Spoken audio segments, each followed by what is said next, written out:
welcome, Sharon. So great to have you here. Well, thank you for inviting me. I know it's a challenge for listeners to listen to me, so I appreciate you thinking outside the box and inviting me. So thank you. Absolutely. I think it's going to be a super interesting conversation. I loved hearing you last summer in Charlevoix talk about your book, and I think it's a really powerful read for people. So, I had the little introduction piece, but just tell us about yourself and how did you come to write this book? All right. Well, so I'm someone that's lived long enough to have experienced the good and the bad that comes with living a full life. And now I've reached that point where I realize I need to be held accountable for the life I've lived. So, so very briefly, I'm a person who struggles to speak, obviously, um, but I chose communications as a career. So I've been a journalist, a university instructor, and a PR consultant. I've also been, and in fact, I am a mother, but I've lost a child. I've been a sister, but I've lost two siblings. But on the other side of the equation, I've also been a good friend, including to my husband of almost 50 years. And I've ended up quite, quite, quite happy. Um, so, so, um, so I'm not, I, I'm not, I'm not happy every single minute, but enough to know my good fortune. I mean, the title of your book really kind of says it, right? Because the title of the book is It's Hard Being You. I'm going to say it Right. again. It's Hard Being You, a primer on being happy anyway. And Mhm. I think, what I took away from the book was just the ways in which you chose to have these difficulties, these misfortunes, these tragedies shape you without breaking you. And Mhm. you say really clearly that, you know, at one point you write in the book, limits, the loss of things, conditions, the people we love, they don't so much define our lives as empower us to shape them. And it seems like that was part of writing this book for you, was like, I'm going to take these difficult experiences and shape them into something that can be shared. Right, right. Yeah, in writing the book, I was trying to figure out if the losses that I faced and the limits had come to any good, if there was any value to them. And I came to realize that there was the value.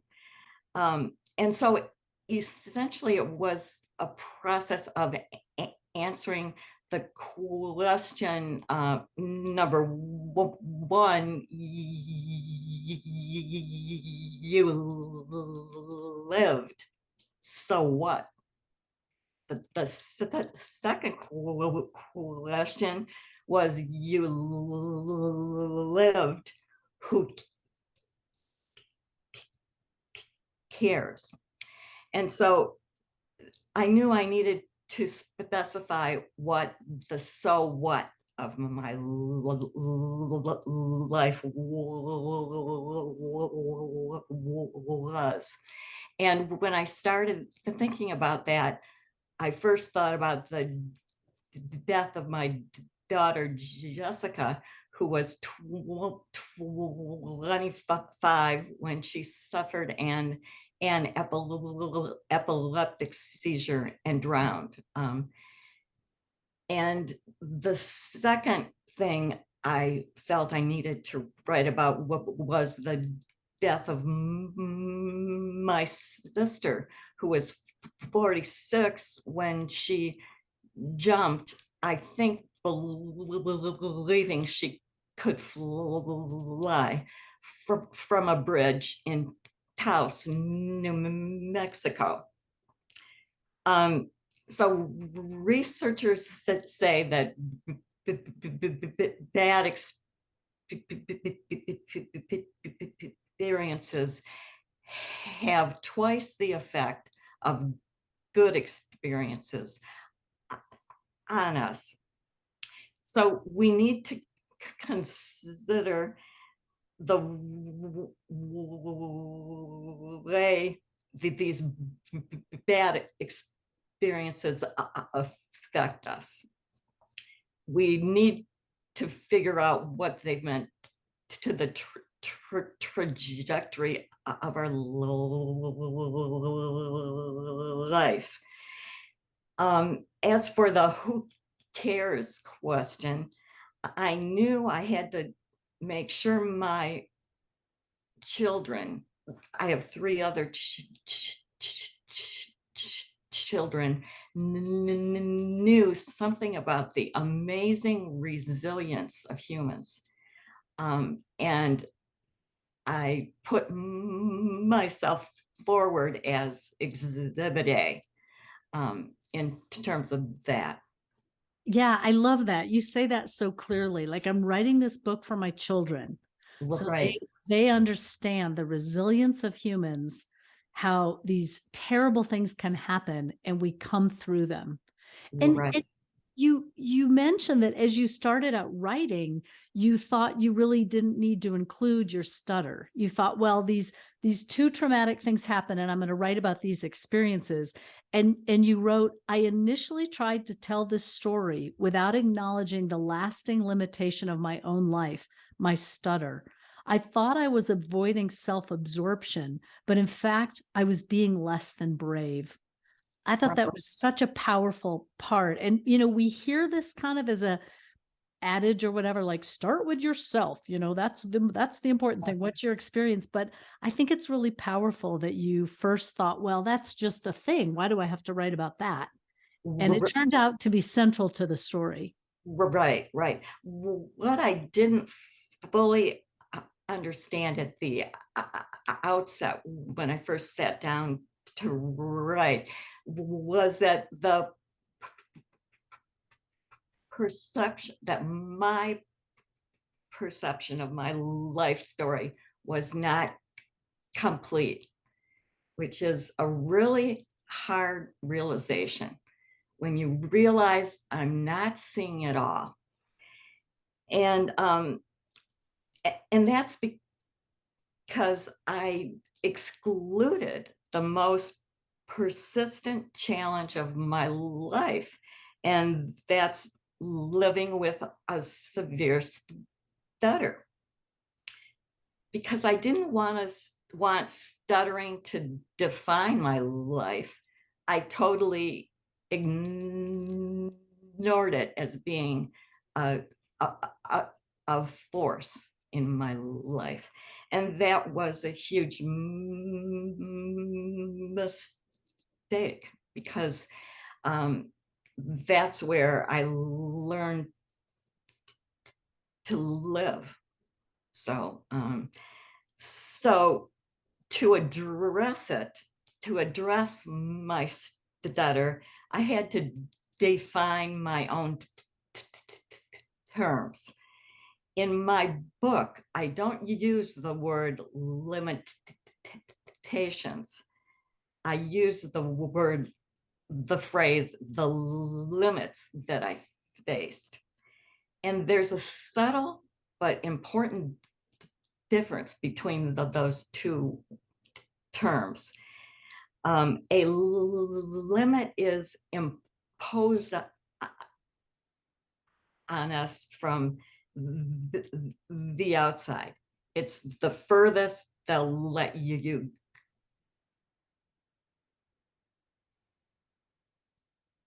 go. But a limitation is internal. It's a deficiency or a shortcoming that's implied in that word. So, to my thinking, as you noted, limits don't define our lives so much as empower us to shape them. We determine the trajectory of the story around the limits we face. So once I was brave enough to find the right language, I could convey my experience of struggling to speak. And I came to realize that it was a story I absolutely needed to tell. Yeah. Yeah. I love what you just said. I think you just underscored it so beautifully that the limits shape the trajectory of our lives, but they also what we do with those is not it's not a limitation, it's a limit. It's a challenge that we face that we then are responding to. Right, Well, right. another oh, go ahead. Yeah, just you know, in some ways, you almost feel kind of sorry for someone that thinks they can do it, do anything, because there are no parameters. No, there's no way to get a sense of proportion for what you need to do. So, in a way, limits really focus you and make achievement in a way that much more not easier, but the road forward might be clear. Yeah, and something almost sweeter about it. I mean, you said that your career really was in communication and journalism. So the leap to writing a book wasn't that huge of a leap. Did you just sit down one day and start doing it? I did, but it took 3 years. So it's not like it just poured out of me. Um, but I knew it, it, it was kind of like when I chose a career. I knew it would be really a painful choice, but I just had to do it. And that's the way I felt with this book, that these are places I don't necessarily want to revisit, but I need to. Yeah, yeah. Yeah, I think you had that kind of classic author experience, right? Where you felt like at first it was like, I'm writing this for other people, they need to hear this story. And then in the Right. process, you were like, oh, lo and behold, I needed to hear this story, and integrate the pieces and almost like retell it to yourself. I have a Right. question about the structure of the book is kind of really beautiful because you actually like separated out these pieces of your experience that had to do with dreams and Mm, kind of altered experiences, and you let those right, be their own chapters. And then you had the narrative about kind of what happened and, family history and so on that was the bulk of the story. But right. tell a little bit, if you want, about those kind of dream places, because I thought they were really beautiful. Well, I kept a journal of those dreams because those were the only places where I could still see my daughter. So I desperately wanted to remember them, and dreams are so easy to forget. So I wrote them down. And originally, in terms of the book, I was just thinking of making an entire chapter of dreams. Um, but I noticed that the dreams, there was no real progression in the dreams. Sometimes they'd be very upbeat and I was thrilled. And then sometimes I was devastated. And so, in looking at them, I thought, well, that's the way grief is. Um, and grief is inner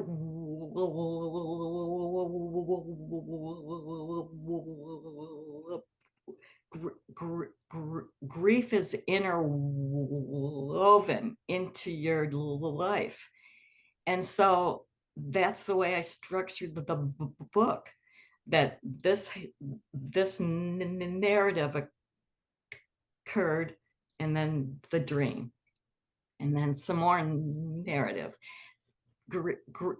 Grief weaves its way through your life, and that's the way I used those dreams.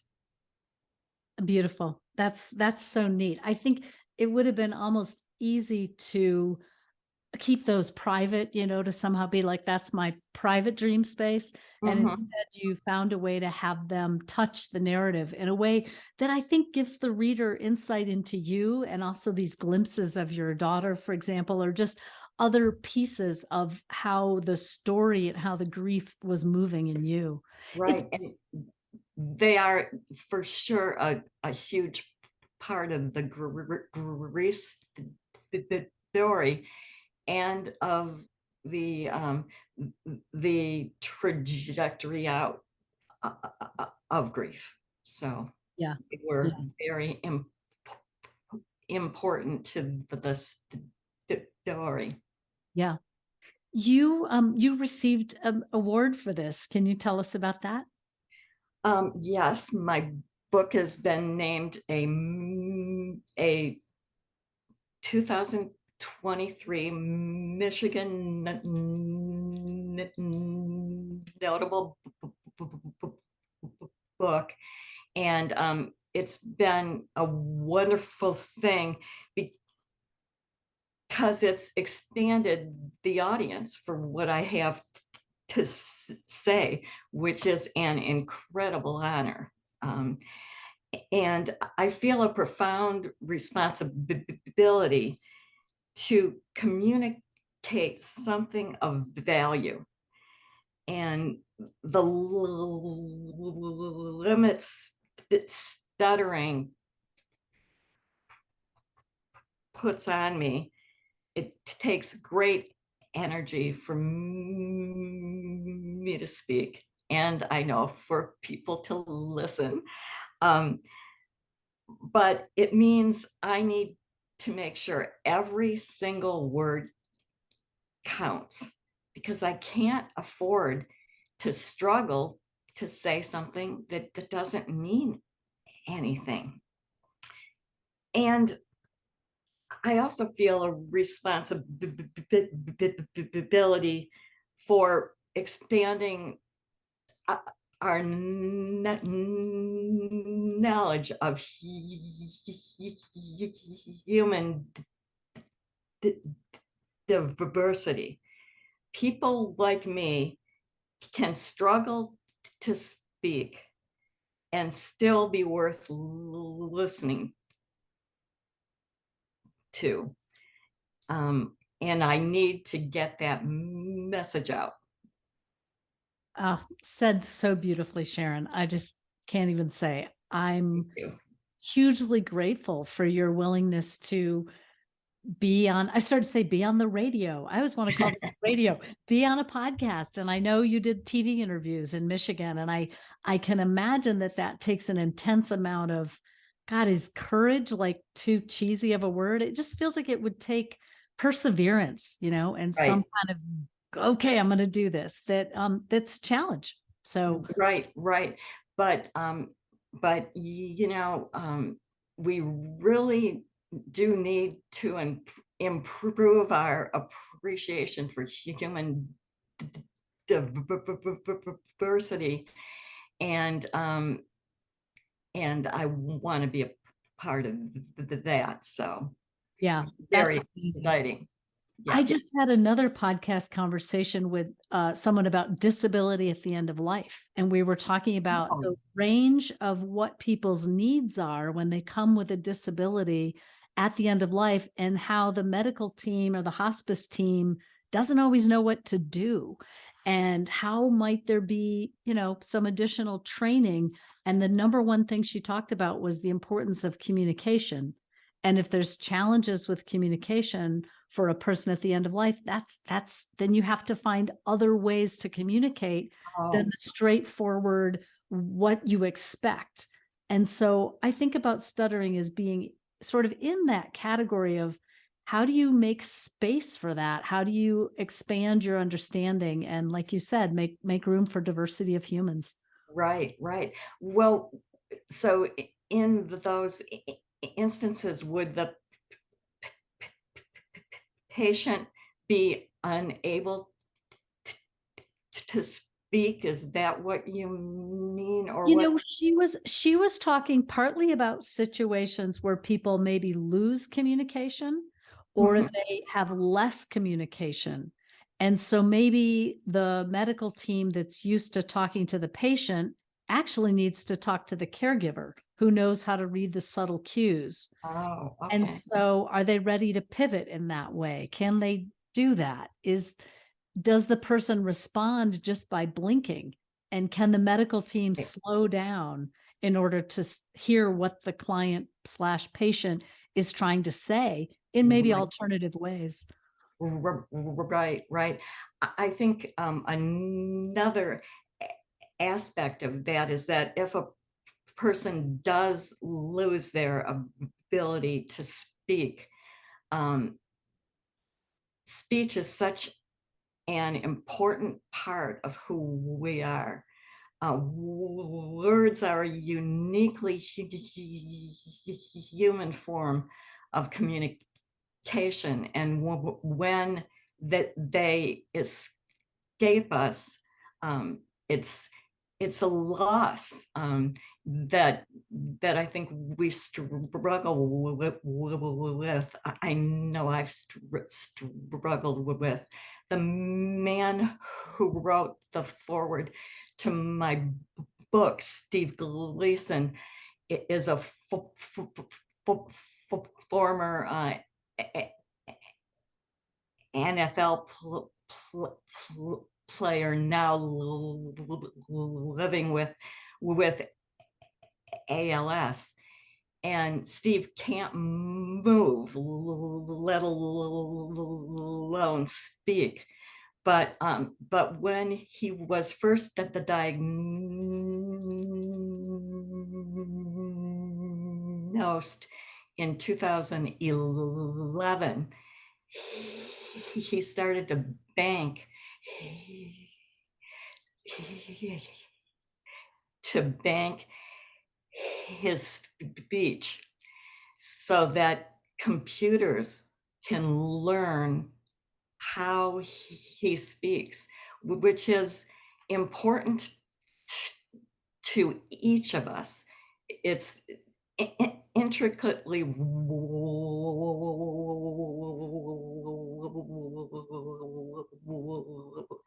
inter- intricately woven